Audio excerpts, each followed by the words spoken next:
The ship came down like a falling star, fire trailing behind it as it cut through the alien sky. Inside, alarms screamed and lights flashed red, metal groaning under the strain of failing systems. The lone human explorer fought the controls with steady hands, his jaw clenched tight. He had crossed dangerous regions before, but never like this. The ship's engines coughed one last time, then silence, then the violent crash as metal tore against rock and earth. He was thrown hard against his seat, his body aching from the impact, but when the smoke cleared, he was still breathing. He pushed the broken canopy aside and climbed out, stumbling as his boots touched the soil of a world he did not know. The air was heavy and warm, thick with the scent of plants and something faintly sweet, almost like fruit left too long in the sun. Around him rose tall trees with wide, strange leaves that shimmered faintly in the dim light. He caught his breath, glancing back at the wreck. Flames licked at the hull, small explosions snapping in the ruined engine. Survival first, he thought, his training whispering in his mind. He pulled a small pack from the wreckage and staggered farther into the forest. At first, there was only silence, broken by the chirps of strange insects and the distant call of unseen creatures. But slowly he felt it, the sense of being watched. The back of his neck prickled, his steps slowed. He turned, eyes scanning the trees. Nothing moved, yet the shadows seemed thicker than before. He continued, forcing his legs forward, but the feeling only grew stronger, heavier. He was not alone. When the first pair of glowing eyes appeared in the undergrowth, he froze. They hovered low, shining faintly like twin embers. Then another pair blinked into sight farther left, then another. His chest tightened as he realized the forest was filling with them, silent watchers hidden among the leaves. He slowly reached for the small survival knife at his belt, knowing it would do little against whatever stalked him. The silence pressed in until it was broken by a low, sharp sound, like a hiss but deeper, almost a growl. Figures stepped from the shadows, tall and imposing. At first he thought they were armored beasts, but then the light fell across them and his breath caught. They were women, or something close to it. Their forms were tall, their muscles strong, their faces marked with strange paint or tattoos that glowed faintly in the dark. Their eyes were sharp and unblinking, their hair braided with bones and beads. Each carried weapons, long spears tipped with black stone, curved blades glistening faintly. They moved with the grace of hunters, surrounding him in silence, their bare feet making no sound on the forest floor. The human swallowed hard, raising his free hand slowly to show he meant no harm. His voice cracked the silence. "I don't want trouble." But they did not understand his words, or if they did, they gave no sign. Their eyes swept over him, curious and cold. One of them hissed again, pointing her spear at his chest. He backed up a step, his heart hammering. More shapes moved in the trees until he was completely encircled. They were all women, every one of them tall and fierce, their beauty strange and wild, like predators dressed in human form. Their clothing was made of leather and hide, decorated with feathers and sharp stones. Their skin glistened faintly with sweat and dust, their muscles tight and ready. They whispered to one another in a language sharp and fast, a tongue he could not understand, but the way their eyes never left him made the meaning clear. They were deciding what to do with him. The largest of them stepped forward, taller than the rest, her spear carved with markings that shone faintly in the half-light. Her face was painted in bold lines, her eyes harder than stone. She studied him in silence, her gaze moving over his strange uniform, his pale skin, the broken ship smoking in the distance. Finally, she raised her spear and pressed the tip lightly against his chest. He froze, barely breathing. With a sharp gesture, she barked a command, and two others moved closer, circling him like wolves. He realized then what they were: warriors, guardians of this wild place. He was an intruder, a stranger fallen from the sky into their domain. His mind raced for options. He could fight, but the knife in his hand was nothing against their spears and blades. He could run, but the forest was theirs, not his. He could only stand, every muscle tense, and pray they would not strike. The circle tightened. Spears lowered. He felt the heat of their presence, the faint rustle of their movements, the weight of their judgment. His breathing grew shallow, his chest tight. Then, without warning, ropes were thrown. Rough cords looped around his arms and legs, pulling him down to the ground. He struggled, but they were fast, practiced. In seconds he was bound, his knife torn from his hand, his pack taken. He lay on the earth, staring up at the ring of fierce faces, their eyes glowing like embers against the dark sky. The leader crouched beside him, her sharp features close enough for him to see the scars along her jaw, the beads woven into her hair. She spoke in her harsh tongue, the sound like fire snapping. He didn't understand, but the tone chilled him. Firm, commanding, absolute. She jabbed the blunt end of her spear into his chest, forcing him still, then rose and gave a short call. The others answered, lifting him effortlessly to his feet despite his struggles. As they dragged him through the forest, he caught one last glimpse of his wrecked ship, flames dying in the night. Whatever life he had known was gone. Ahead lay only the unknown, a wild tribe of alien warrior women who now held his fate in their hands. The glowing eyes around him never blinked, and in that silence, suspense burned brighter than fear. The ropes dug into his wrists and ankles as the warriors dragged him deeper into the alien forest. He stumbled over roots and rocks, his boots slipping in the damp soil, but they never slowed. Their grip was strong, pulling him upright whenever he fell. The air grew thicker, filled with the scent of smoke and wild herbs. Strange cries echoed from the trees, the calls of beasts he had never heard before. Still, the warriors moved with ease, their bodies silent shadows against the jungle night. He tried to speak, his voice hoarse from fear and exhaustion. "I don't want to hurt you. I am not your enemy." His words were swallowed by the forest. The warriors did not reply. A sharp tug on the ropes silenced him again. He clenched his teeth, frustration boiling beneath his fear. They didn't understand him, or worse, they didn't care. At last the trees parted and the ground opened into a wide clearing. Torches burned in tall stakes driven into the earth, casting orange light over a circle of huts made from hide and bone. The air was alive with voices, deeper and harsher than the ones he had heard in the forest. Alien women gathered, their eyes flashing in the firelight, their faces painted in strange patterns of red, black, and white. They stopped what they were doing when they saw him, their voices rising in gasps and shouts. The warriors dragged him into the heart of the village. A ring of faces closed in, curious and sharp. Some laughed, others sneered. Children peeked out from behind their mothers' legs, wide-eyed at the sight of him. He felt their stares like arrows piercing his skin. His heart pounded, his mind racing for escape, but the ropes held fast. The leader, the towering queen with scars across her jaw, raised her spear and barked a command. Instantly, the crowd hushed. She stepped forward, her presence heavy and commanding, and pointed at him. Her voice carried through the clearing, words sharp and clipped. He did not understand, but her tone told him everything. She was judging him, perhaps condemning him. Two warriors shoved him to his knees. Dust and grit scraped his skin as he fell, his bound hands pressed against his back. He looked up at the queen, her face lit by the fire, fierce and unreadable. She circled him slowly, her eyes studying every detail. His clothes, his scars, his strange tools. She spoke again, pointing at him, then gestured at the wrecked ship still faintly visible through the trees. The crowd answered with shouts, some cheering, others spitting into the dirt. He swallowed hard, realizing what they were debating. What to do with him? His fate was being decided in a language he could not understand. He was powerless, a stranger in chains surrounded by 100 savage faces. His chest tightened until every breath felt like fire. Suddenly, one of the warriors stepped forward. She was younger, her hair tied with feathers, her spear gleaming in the firelight.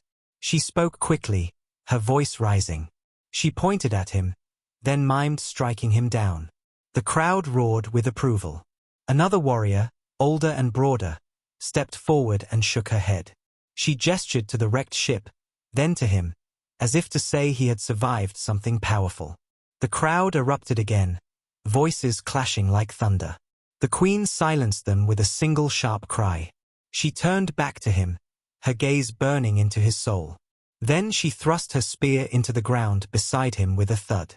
She raised her hands to the sky and shouted a single word. The crowd answered in unison, their voices booming through the night. The warriors yanked him to his feet again and dragged him toward the largest hut in the village. Inside, the air was thick with smoke from burning herbs. Bones hung from the ceiling, clattering softly with each step. Strange markings covered the walls, symbols carved deep into the wood. They pushed him onto the ground in the center of the room.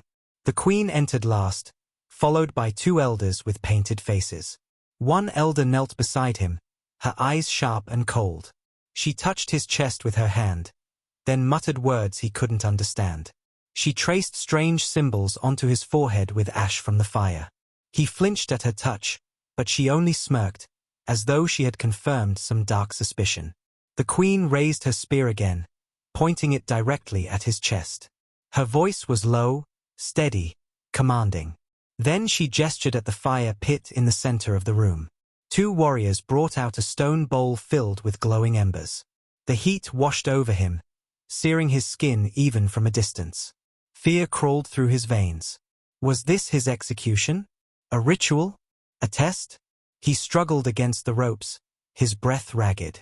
The younger human inside him wanted to scream, but the explorer, the man trained to survive, forced him to stay still. He could not show weakness now.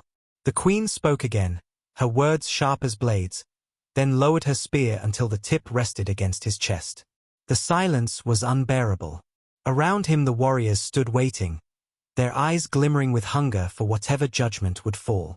At that moment, the human realized something with icy clarity. This was not chance. He had not only crashed into their world, he had been delivered to their tribe, and they were deciding if he was prey, a threat, or something more. The firelight flickered across their fierce, painted faces. The ropes dug deeper into his skin, and as the queen's spear pressed harder against his chest, he understood that his real fight for survival was only beginning.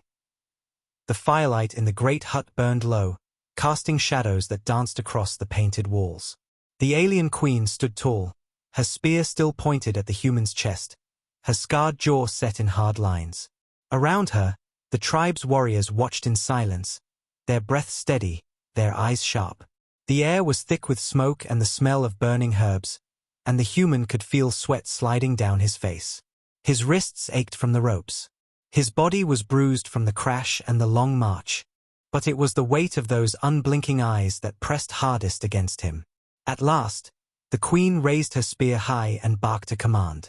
The warriors answered in unison, their voices shaking the walls. She lowered the spear and gestured toward him, then toward the door. Two warriors hauled him roughly to his feet and dragged him out into the night. The crowd outside was waiting. Torches lined the village square, casting orange light across the circle of huts. Dozens of faces turned toward him as he stumbled into view, bound and exhausted. Some laughed, some hissed, others clapped their spears against the ground in a steady rhythm. He was forced to the center of the circle. The queen emerged behind him, her presence commanding absolute silence. She raised her spear and shouted a single word. The crowd roared in response. Then she turned to him and thrust the spear toward the ground, her eyes never leaving his. He didn't need to understand their language to grasp the meaning. This was a trial. If he passed, he would live. If he failed, he would die. Two warriors approached, each carrying bundles of wood. They stacked them in the center of the circle, forming a platform. From another hut, they dragged out a creature unlike anything he had ever seen.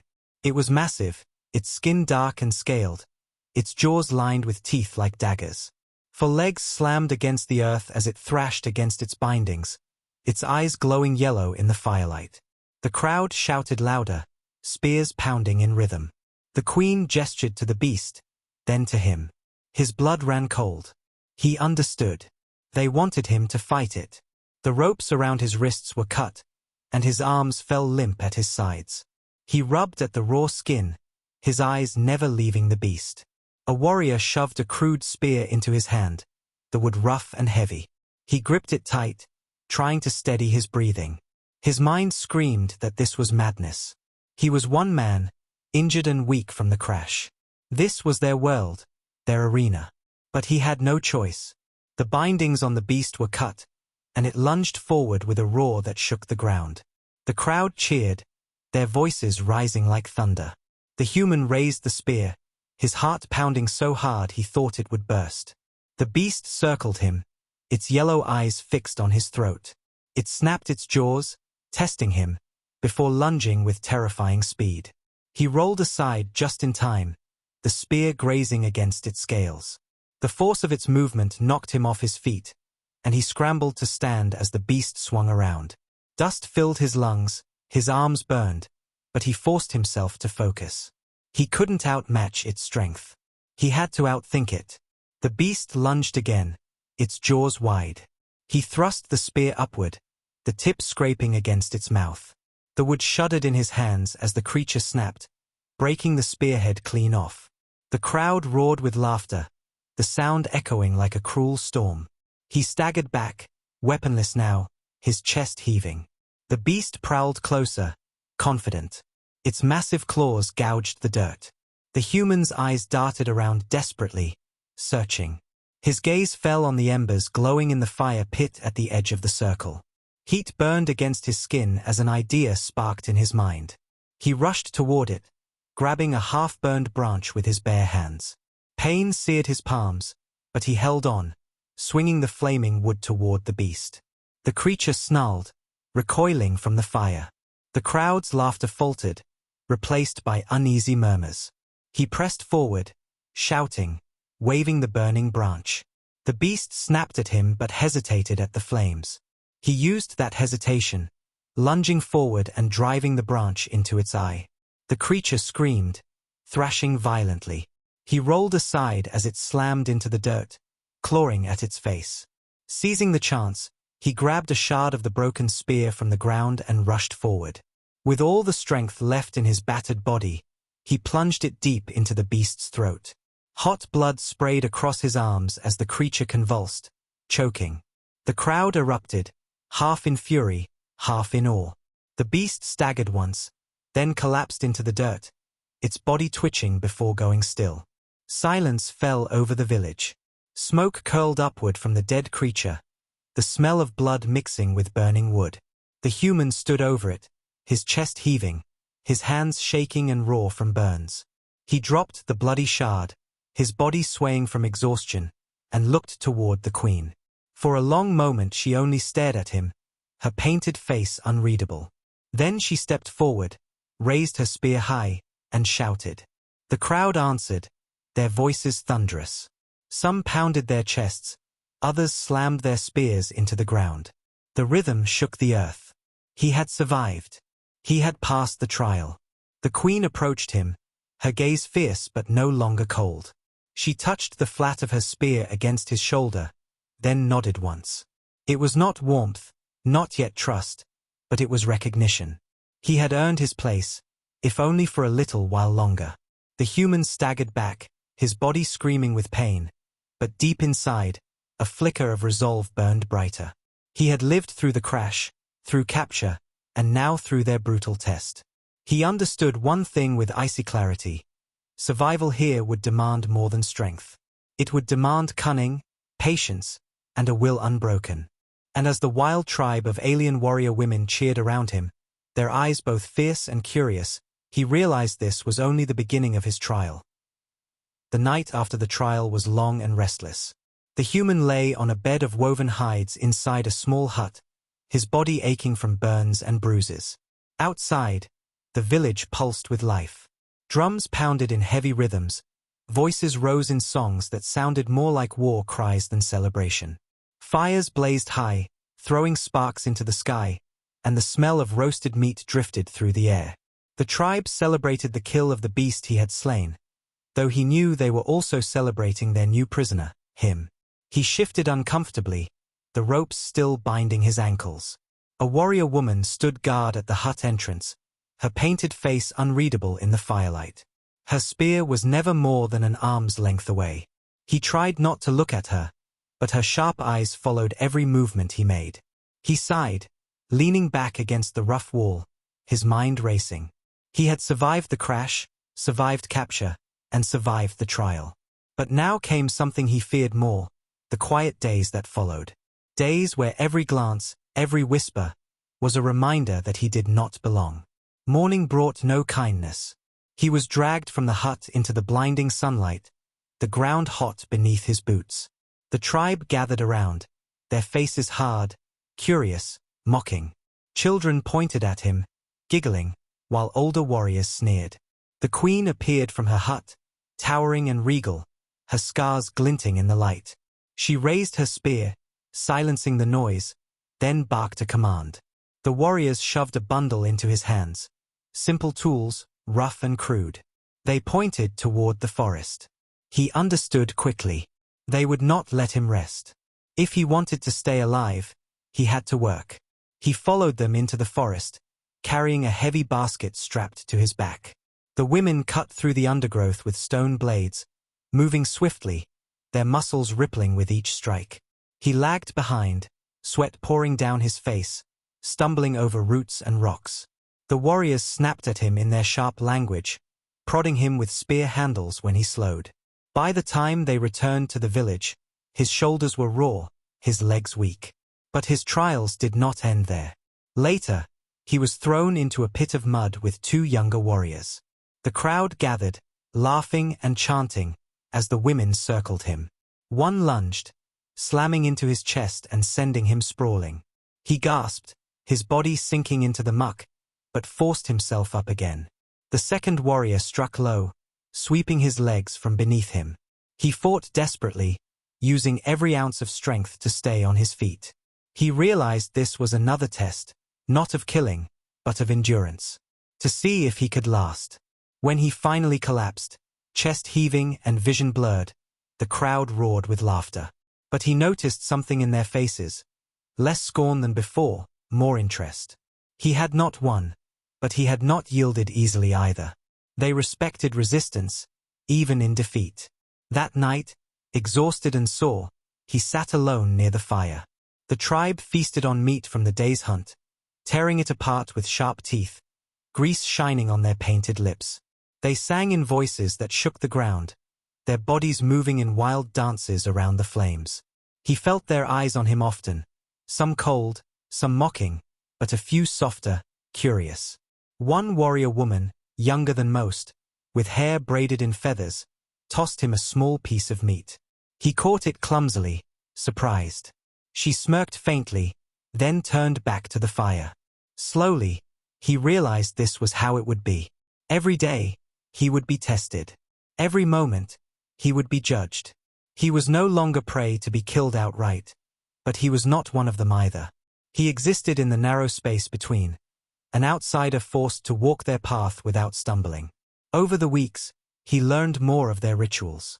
He watched as they painted their faces with ash before hunts, whispering words like prayers. He saw them raise their spears in salute to the sun each dawn, chanting in a language he still could not grasp. He learned to fetch water from the river, to carry wood, to grind herbs into paste. Tasks simple to them left him drained, his hands blistered, his muscles screaming. Yet he did them, not because they ordered him, but because survival demanded it. The tribe laughed at his clumsy movements, but laughter was better than indifference. And sometimes, in the shadows of their mocking smiles, he caught something else, a flicker of respect. The queen remained distant, always watching from her throne of stone near the central fire. Her eyes followed him with cold calculation. He never knew what she thought, never knew if she planned to keep him, or kill him when he ceased to amuse. But the longer he survived, the more her gaze seemed to linger. At night, lying on hides in his hut, he thought of earth, of clean air, of soft voices, of home. But the stars above reminded him he was far beyond rescue, trapped in a world of fierce beauty and savage law. And as the days turned into weeks, he felt something shift inside him. Fear was still there, but something else grew beside it. A spark of determination, a refusal to be broken. They could mock him, beat him, exhaust him. But he would not bend. He would not give them the satisfaction of watching him shatter. And somewhere, Deep inside, he began to believe that maybe he could survive. Not just days. Not just weeks. Years. And perhaps, in time, they would see him not as a prisoner, but as something else. The days blurred into one another, each one filled with toil, trials, and the watchful eyes of the alien tribe. The human had grown leaner, his body scarred and hardened by endless labor and rough treatment. What had once felt like torture slowly became routine. He still carried heavy loads of wood, still stumbled through the thick forest under the sharp commands of the warriors, and still endured their cruel laughter. But his mind adapted, and his body followed. Yet survival was not enough. If he wanted to live beyond tomorrow, he needed something more than strength. He needed to prove his worth in a way the tribe could not ignore. That chance came during a hunt. The queen herself led the warriors into the deep jungle. The human was dragged along with them, carrying their spare supplies like a pack animal. They moved with deadly grace, their spears glinting as they cut silently through the undergrowth. Hours passed before they found their prey, a massive beast with thick hide and tusks as long as a man's arm. The warriors fanned out, circling the creature. With wild cries, they attacked, their spears striking with speed and precision. The human could only watch at first, marveling at their ferocity. But then one of the younger warriors, the one with feathers braided into her hair, was struck by the beast's tusk. She fell hard, blood spilling from a deep wound in her thigh. The others fought on, dragging the beast down, but the human rushed to her side. She groaned, clutching her leg, her face pale beneath the paint. He dropped to his knees and tore a strip from his tunic. The warriors glanced at him in confusion but did not stop him. He pressed the cloth against the wound, tying it tight to slow the bleeding. He pulled herbs from his small pack, plants he had gathered and studied in secret. Crushing them between his fingers, he spread the green paste across the cut. The warrior hissed in pain, but her breathing steadied. He worked quickly, wrapping the wound in another strip of cloth. When he looked up, the queen was watching. Her expression was unreadable, but she did not stop him. When the beast finally fell, spears buried deep in its chest, the warriors dragged it back to the village. The wounded warrior leaned on the human as they walked. For the first time, she did not sneer at him. She did not push him away. Instead, her sharp eyes softened, if only slightly, as she murmured a word he did not know but felt was something close to thanks. That night, the village feasted on the beast's flesh. The drums thundered, voices rose in chants, and the fire painted the warriors in shifting shades of gold and red. The human sat apart, gnawing on a scrap of meat, but he noticed the feathered warrior glance at him more than once. Others noticed too. Some whispered, some frowned, but others watched him with a new curiosity. The next day, another chance came. A child had fallen sick, her small body burning with fever. The tribe's healer worked with smoke and chants, but nothing changed. The girl's mother wept, cradling her child. The human knelt beside them, asking silently with his hands if he could try. The healer snarled at him, baring her teeth, but the queen lifted her hand. Permission. He used the herbs he had gathered again, mixing them with water, forcing the child to drink. He cooled her forehead with wet cloths and fanned her gently through the night. By dawn, the fever broke. The child stirred weakly, her eyes fluttering open. The mother gasped, tears spilling down her cheeks, and pressed her forehead against the human's hands. The crowd that had gathered around whispered among themselves. From that day forward, the laughter aimed at him was not so sharp. The warriors still tested him, still shoved him into the mud and mocked his clumsy movements, but something had changed. They began to see him not only as prey, but as useful. The feathered warrior stayed close to him, often bringing him small gifts, an extra piece of roasted meat, a strip of cloth, a carved bead. She taught him words in their language, slow and careful, laughing at his clumsy pronunciation but patient nonetheless. In return, he showed her tricks from his world: how to start a fire with nothing but a spark and dried leaves, how to sharpen a blade more efficiently, how to clean wounds so they would not rot. The other warriors watched with narrowed eyes, but they did not stop her. One evening, the queen called him before the fire. The entire tribe gathered, the flames flickering across their painted faces. She studied him for a long time, her scar catching the light, her eyes sharp as ever. Then she spoke in her harsh tongue, her words echoing in the night. The feathered warrior translated what little he could understand. The queen had acknowledged his usefulness. He was still not one of them, but he was no longer just a captive. The human bowed his head, relief washing over him. He was not safe, he knew that, but for the first time, he felt the faintest thread of belonging. He was no longer simply surviving. He was becoming part of their world. But as the firelight burned bright in the night, he also saw the shadows. Not everyone accepted him. Some warriors still glared at him with open hatred. The healer spat on the ground when she passed him. And the queen's gaze, though less cold, remained distant, unreadable. He lay awake that night on his bed of hides, listening to the drums echoing across the village. He thought of Earth, of rescue that might never come, and of the fierce, wild tribe that now held his fate. He had earned a fragile place among them, but he knew it was only the beginning. Trust had been planted like a seed, but seeds could wither or grow. And in this savage world, survival meant proving himself again and again. The human had begun to carve out a fragile space for himself within the tribe, but that space was not without danger. Every day brought new trials, new eyes measuring his worth. Some warriors nodded when they passed him now, others even spoke short words of greeting, but just as many looked at him with suspicion and open disdain. Respect among the tribe was not won easily, it had to be claimed, and then defended. The challenge came one evening, after a long day of hunting. The tribe gathered around the great fire, their bodies painted and glistening with sweat. Meat roasted on spits, filling the air with the heavy smell of fat and smoke.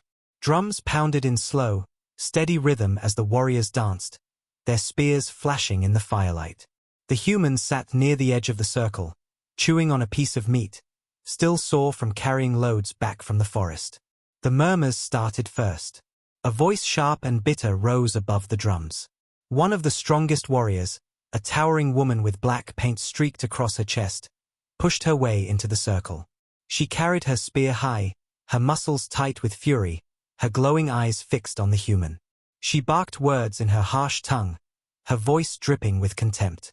The feathered warrior, who sat near the human, whispered quickly to him in broken phrases. "She says you are weak. You shame us. You should not live here." The human clenched his jaw. He had expected this.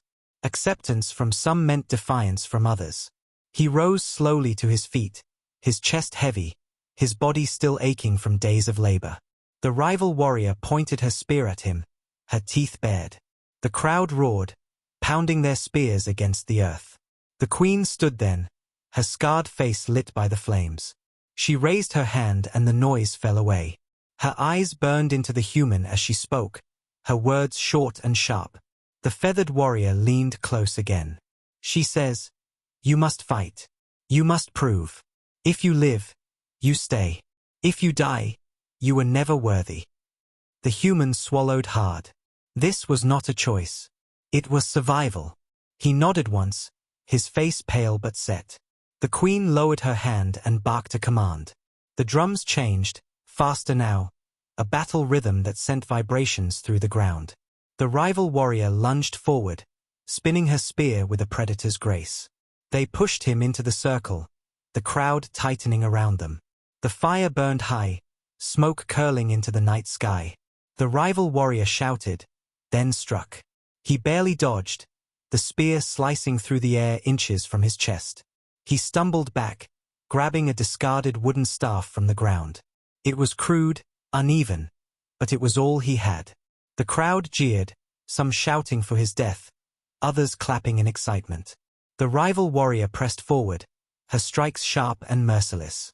He blocked one, then another, the wood of his staff cracking beneath the blows. His arms shook, his muscles screaming. She was stronger, faster, trained for battle since birth. He was only surviving on desperation. But desperation was something he knew well. He ducked low, rolling across the dirt as her spear struck where his chest had been. Dust filled his lungs, but he forced himself up, swinging his staff hard into her side. The impact made her grunt, stumbling a step, but her rage only grew. She came at him like a storm, spear thrusting, spinning, striking from every angle. He blocked what he could, dodged what he couldn't, pain blossoming across his ribs and arms as the spear clipped him again and again. The crowd roared louder, their chants shaking the night. He felt the fire's heat on his back, felt the eyes of the queen burning into him. His mind raced. He couldn't win by matching her strength. He needed to outthink her, as he had with the beast. When she lunged again, spear aimed at his throat, he twisted aside and grabbed the shaft. They struggled, her strength nearly tearing his arms from their sockets. She snarled, driving her knee into his chest, but he held on. He twisted hard, yanking the spear down into the dirt. For a split second, her balance faltered. He drove his staff into her knee with all his strength. She cried out, collapsing to one side. The crowd gasped, their voices splitting between cheers and outrage. The rival warrior rolled, fury blazing in her eyes, but he did not give her a chance to rise. He lifted the staff high and brought it down across her wrist, knocking the spear free. It clattered to the dirt, glowing in the firelight. He staggered back, chest heaving, the staff trembling in his hands. The rival warrior lay on the ground, her body tense with rage and humiliation. She looked up at him, her teeth bared, but she did not move to rise. She knew the fight was lost. Silence fell. Then the queen stepped forward. Her spear tapped against the ground once, twice. She looked at the human with her unreadable eyes, then gave a single nod. The crowd erupted, half in cheers, half in furious shouts, but the decision was clear. He had proven himself again. The feathered warrior rushed to his side, steadying him as he swayed on his feet. Blood trickled down his arm, his chest burned with bruises, but he was still standing. He looked at the rival warrior as she was helped away, her glare promising that this would not be the end.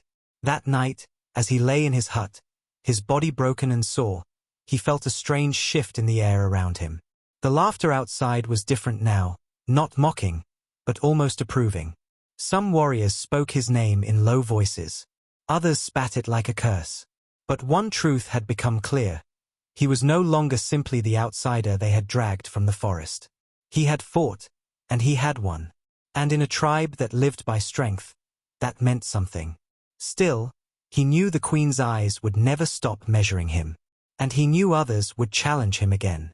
Survival was no longer just about living day to day. Now it was about proving, again and again, that he deserved to stand among them.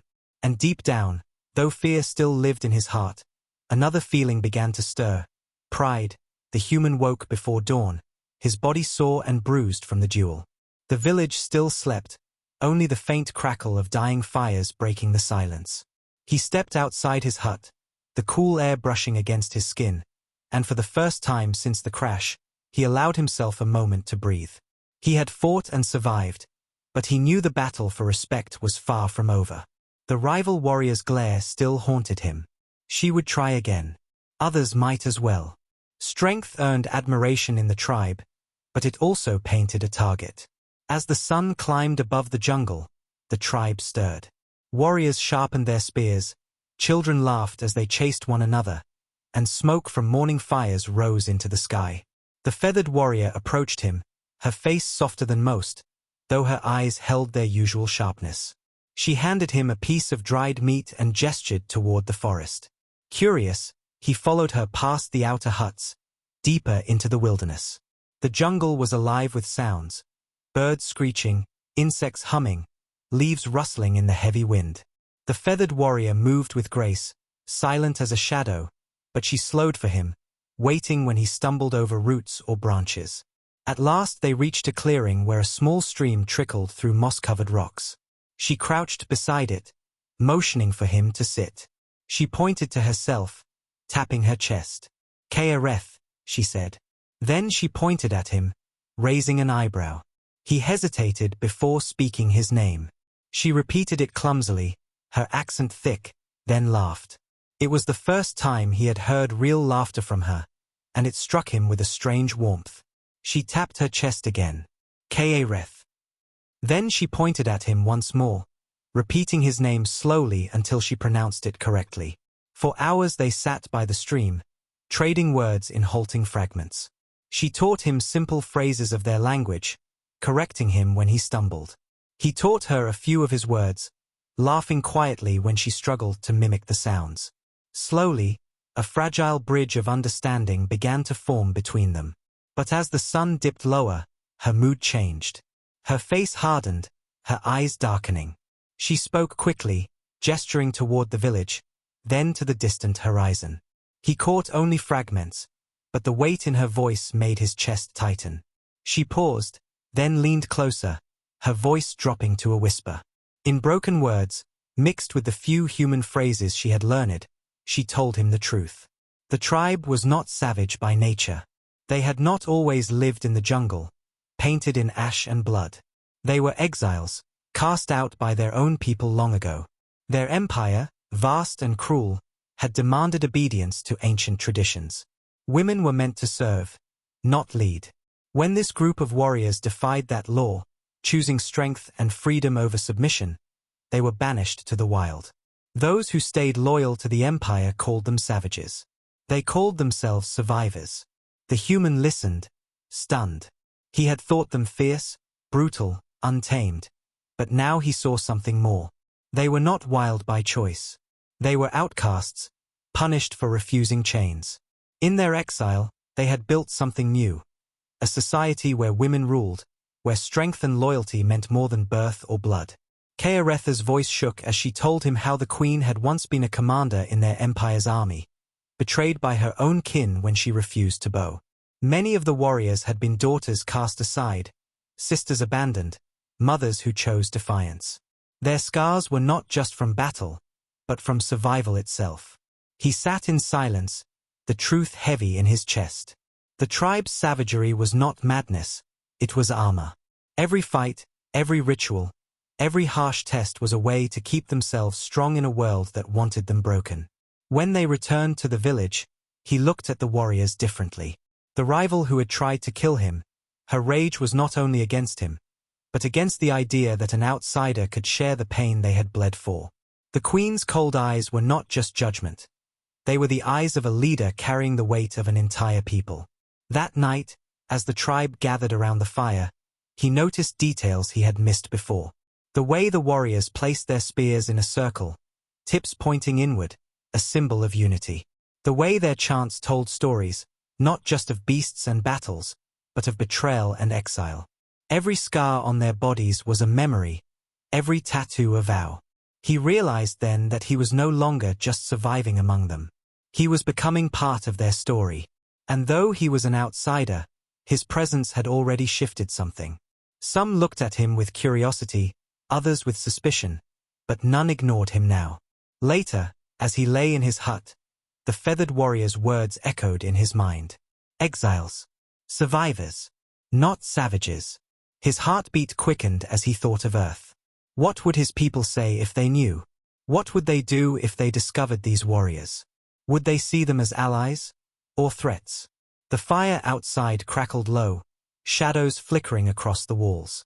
He closed his eyes, knowing sleep would not come easily. For the first time since the crash, he felt something deeper than fear, responsibility. He carried knowledge now, a secret that could change everything. And he knew the tribe would never let him leave alive unless they believed he was truly one of them. 2 years had passed since the crash. Though to the human it sometimes felt like a lifetime. The jungle no longer seemed alien to him. Its thick air, the cries of unseen beasts, the constant heat, these had become part of his world. The tribe, once his captors, had become something else entirely. He had learned their language, their rituals, their ways of hunting and surviving. His body carried their scars now, each one a memory of trial and endurance. His hands were calloused, his muscles hardened, his face leaner. He was no longer the fragile outsider who had stumbled from a burning ship. He had become one of them, or as close as an outsider could ever be. The tribe accepted him grudgingly at first, but over the years, something shifted. The queen still watched him with her unreadable eyes, but her commands to him were no longer filled with disdain. She tested him still, but not as prey, rather as a warrior in the making. Kaereth, the feathered warrior, had grown close, teaching him more than words and customs. They hunted side by side, fought in the same circle, bled together in the jungle's unforgiving heart. The children no longer mocked him. They followed him, laughing at his strange earth tricks. Even some of his fiercest rivals now nodded in quiet respect. Yet the shadows of exile never left. The tribe remained hunted, always watching the horizon for signs of their empire's reach. Sometimes patrols passed near the jungle, soldiers searching for the savages. The tribe would vanish into the forest, silent as ghosts, only to return when the threat had passed. In those moments, the human understood that their scars were not just of the past. They were wounds still open, still bleeding. It was during one such tense evening, when the fires burned low and the air was thick with storm clouds, that the signal came. He had been repairing what little remained of his ship, a hopeless ritual he clung to, when the faint crackle of static burst from the broken console. His heart froze. For 2 years, nothing but silence. Now, a voice. "This is Earth Command, long-range patrol. Responding to distress signal, repeat, responding to distress signal. If you can hear this, identify." The words hit him like a spear to the chest. Earth. His people. Rescue. He gripped the console with trembling hands, his throat dry. He wanted to scream, to answer, to beg them to come. But the console was broken beyond repair, its comm system too damaged to reply. The signal was faint, distant. But it was real.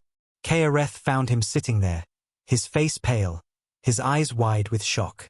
She touched his shoulder, her brows furrowed. "What sound?" she asked in halting words. He looked at her, his heart torn in two. "My people," he whispered. "They are looking for me." Her eyes widened. For a long moment, she said nothing. Then her jaw tightened, and she shook her head. "If they come, they take you. They take all. They, not leave us." The words cut him deeper than any blade. He knew she was right. Earth would not see them as allies. They would see warriors, exiles, savages. They would see danger. And if they learned of the tribe, they might try to destroy them, or worse, study them. That night, the tribe gathered around the fire as thunder rolled in the distance. The humans sat apart, the weight of the signal crushing him. The queen's sharp eyes caught his unease. She rose and approached, her presence commanding silence. She stood over him, her voice low but heavy with meaning. "You heard something," she said in her tongue, no longer sharp, but grave. He hesitated, then nodded. Kaereth translated quietly for the others.